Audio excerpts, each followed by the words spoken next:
श्री परमात्मने नमः।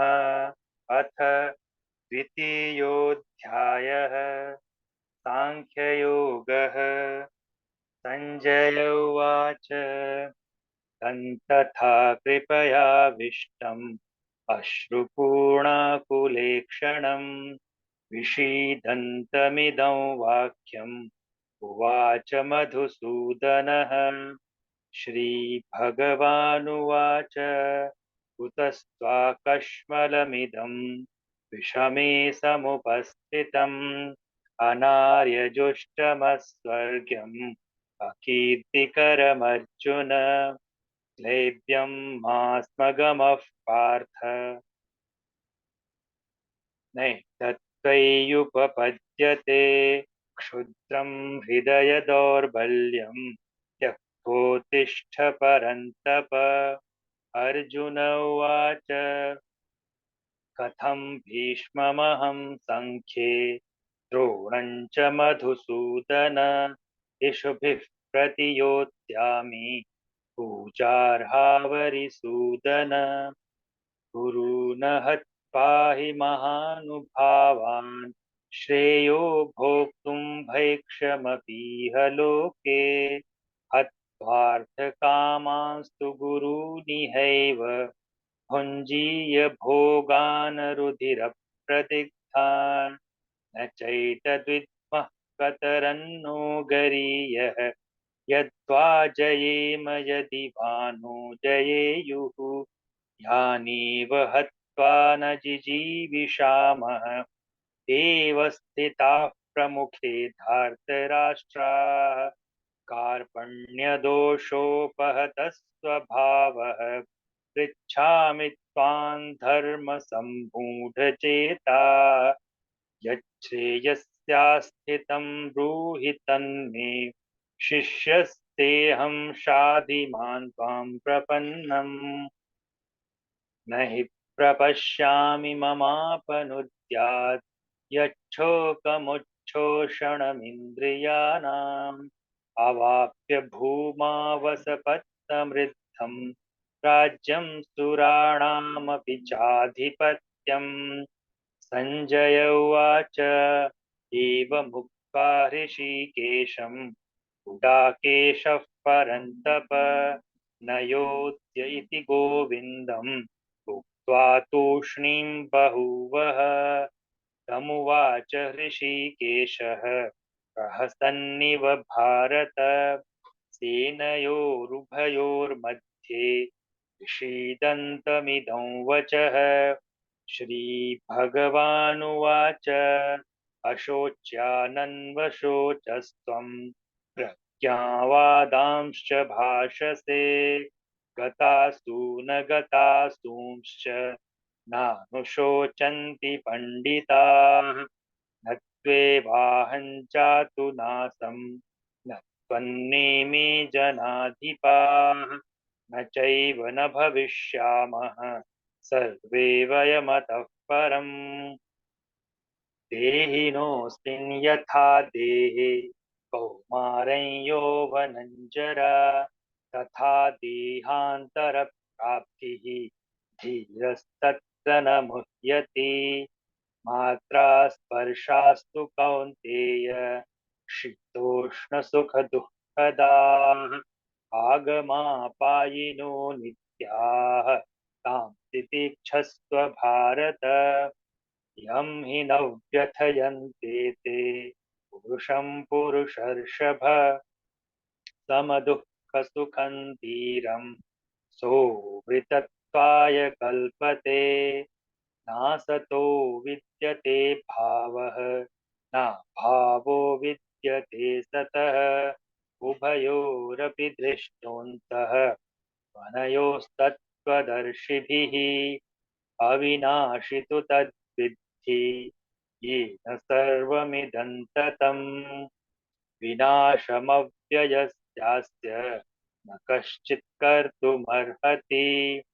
अन्तवन्त इमे देहाः नित्यस्योक्ताः शरीरिणः अनाशिनो प्रमेयस्य तस्माद्युद्धस्व भारत य एनं वेत्ति हन्तारम् यश्चैनं मन्यते हतम् उभौ तौ न विजानीतः नायं हन्ति न हन्यते न जायते म्रियते वा कदाचित् नायं भूत्वा भविता वा न भूयः अजो नित्यः शाश्वतोऽयं पुराणः न हन्यते हन्यमाने शरीरे वेदा विनाशिनं नित्यं जैनमजमव्ययम् कथं स पुरुषः पार्थ कं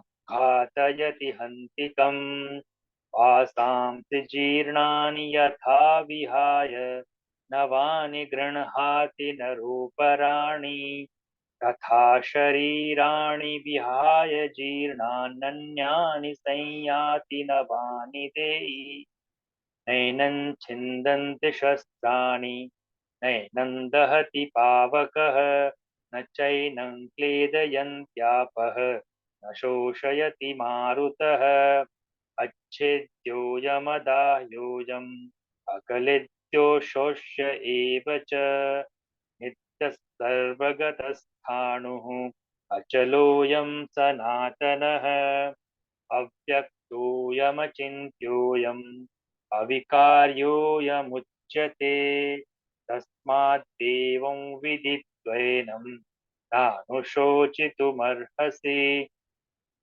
अथ चैनं नित्यजातं नित्यं वा मन्यसे मृतं तथापि त्वं महाबाहो नैवं शोचितुमर्हसि जातस्ति हि ध्रुवो मृत्युः वञ्जन्ममृतस्य च तस्मादपरिहार्येऽर्थे न त्वं शोचितुमर्हसि अव्यक्तादीनि भूतानि व्यक्तमध्यानि भारत अव्यक्तनिधनान्येव तत्र का परिदेवना आश्चर्यवत् पश्यति कश्चिदेनम् आश्चर्यवत् वदति तथैव चान्यः आश्चर्यवच्चैमन्यः शृणोति श्रुत्वाप्येनं निवेद न चैव कश्चित् देहि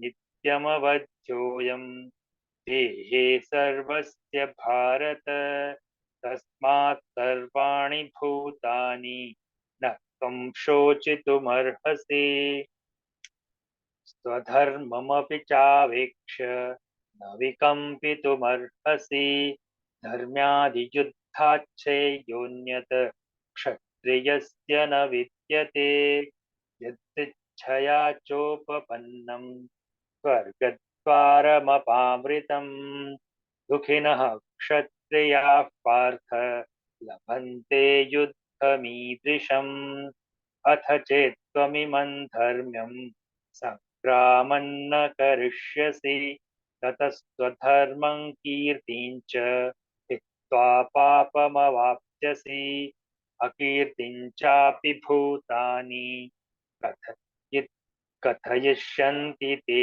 व्ययाम् सम्भावितस्य चाकीर्तिः मरणादतिरिच्यते भयाद्रणादुपरतं मप्स्यन्ते त्वां महारथाः येषां च त्वं बहुमतः भूत्वा यास्यसि लाघवम् अवाच्यवादांश्च बहून् वदिष्यन्ति तवाहिताः निन्दन्तस्तव सामर्थ्यं ततो दुःखतरन्नु किम् हतो वा प्राप्स्यसि स्वर्गं जित्वा वा भोक्ष्यसे महीम् तस्मादुत्तिष्ठ कौन्तेय युद्धाय कृतनिश्चयः समदुःखे समे कृत्वा लाभालाभौ जयाजयो ततो युद्धाय युज्यस्व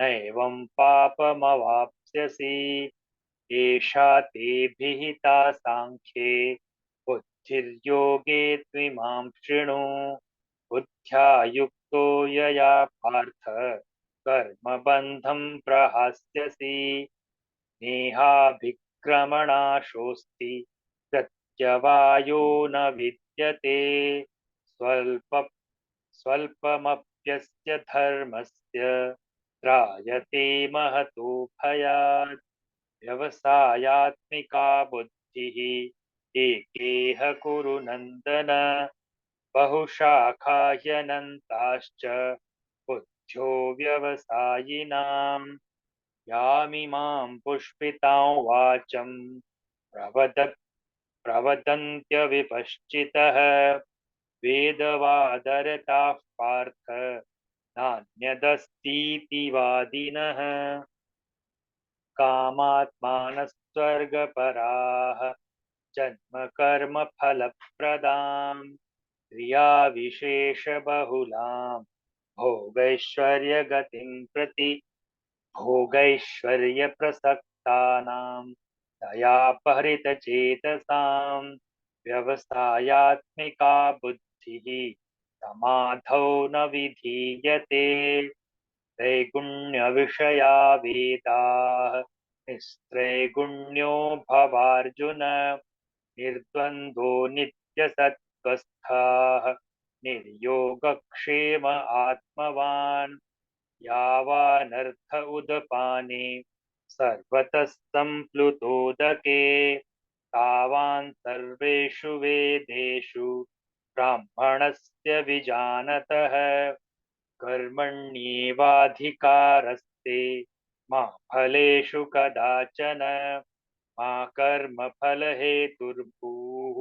मा ते सङ्गोऽस्त्वकर्मणि योगस्थः कुरु कर्माणि सङ्गं त्यक्त्वा धनञ्जय सिद्ध्यसिद्ध्यो समो भूत्वा समत्वं योग उच्यते दूरेण ह्यवरं कर्म बुद्धियोगात् धनञ्जय बुद्धौ शरणमन्विच्छ कृपणाः फलहेतवः बुद्धियुक्तो जहातीह उभे सुकृतदुष्कृते तस्माद्योगाय युज्यस्व योगः कर्मसु कौशलम् कर्मजं बुद्धियुक्ता हि फलं त्यक्त्वा मनीषिणः जन्मबन्धविनिर्मुक्ताः पदं गच्छन्त्यनामयम् यदा ते मोहकलिलं बुद्धिर्व्यतितरिष्यति तदा गन्तासि निर्वेदं श्रोतव्यस्य श्रुतस्य च श्रुतिविप्रतिपन्ना ते तदा स्थास्यति निश्चला समाधावचला बुद्धिः तदा योगमवाप्स्यसि अर्जुन उवाच स्थितप्रज्ञस्य का भाषा समाधिस्थस्य केशव स्थितिधिः किं प्रभाषेत किमासीत व्रजेत किम् श्रीभगवानुवाच प्रजहाति यदा कामान् सर्वान् पार्थमनोगतान् आत्मन्येवात्मना तुष्टः स्थितप्रज्ञस्तदोच्यते दुःखश् दुःखेष्वनुद्विग्न दुःखेष्वनुद्विग्नमनाः दुःखेषु विगतस्पृहः वीतरागभयक्रोधः स्थितिधीर्मुनिरुच्यते यः यः सर्वत्रानभिष्णेहः तत्तत्प्राप्य शुभाशुभम् नाभिनन्दति न द्वेष्टि तस्य प्रज्ञा प्रतिष्ठिता यदा संहरते चायं कूर्मों कूर्मोऽङ्गानीव सर्वशः इन्द्रियाणीन्द्रियार्थेभ्यः तस्य प्रज्ञा प्रतिष्ठिता विषया विनिवर्तन्ते निराहारस्य देहिनः रसवर्जं रसोऽप्यस्य परं दृष्ट्वा निवर्तते यततो ह्यपि कौन्तेय पुरुषस्य विपश्चितः इन्द्रियाणि प्रमाथीनि हरन्ति प्रसभं मनः तानि सर्वाणि संयम्य युक्त आसीत मत्परः वशे हि यस्तेन्द्रियाणि तस्य प्रज्ञा प्रतिष्ठिता ध्यायतो विषयान् पुंसः सङ्गस्तेषूपजायते सङ्गात् सञ्जायते कामः कामात् क्रोधोऽभिजायते क्रोधात् भवति सम्मोहः सम्मोहात् स्मृतिविभ्रमः स्मृतिभ्रंशात् बुद्धिनाशः बुद्धिनाशात् प्रणश्यति रागद्वेषवियुक्तैस्तु विषयानिन्द्रियैश्चरन् आत्मश्यैर्विद् आत्मवश्यैर्विधेयात्मा प्रसादमधिगच्छति प्रसादे सर्वदुःखानां हानिरस्योपजायते प्रसन्नचेतसो ह्याशु बुद्धिः पर्यवतिष्ठते नास्ति बुद्धिरयुक्तस्य न चायुक्तस्य भावना न चाभावयतः शान्तिः अशान्तस्य कुतः सुखम् इन्द्रियाणां हि चरतां यन्मनोनुविधीयते तदस्य हरति प्रज्ञां वायुर्नावमिवाम्भसि तस्माद्यस्य महाबाहो गृहीतानि सर्वशः इन्द्रियाणीन्द्रियार्थेभ्यः तस्य प्रज्ञा प्रतिष्ठिता या निशा सर्वभूतानां तस्याञ्जागर्ति संयमी यस्याञ्जाग्रति भूतानि सा निशा पश्यतो मुनेः आपूर्यमाणमचलं प्रतिष्ठं समुद्रमापः प्रविशन्ति यद्वत् तद्वत् कामायं प्रविशन्ति सर्वे स शान्तिमाप्नोति न कामकामी विहाय कामान् यः सर्वान् पुमांश्चरति निःस्पृहः निर्ममो निरहङ्कारः स शान्तिमधिगच्छति एषा ब्राह्मी स्थितिः पार्थ नैनां प्राप्य विमुह्यति स्थित्वा स्यामन्तकालेऽपि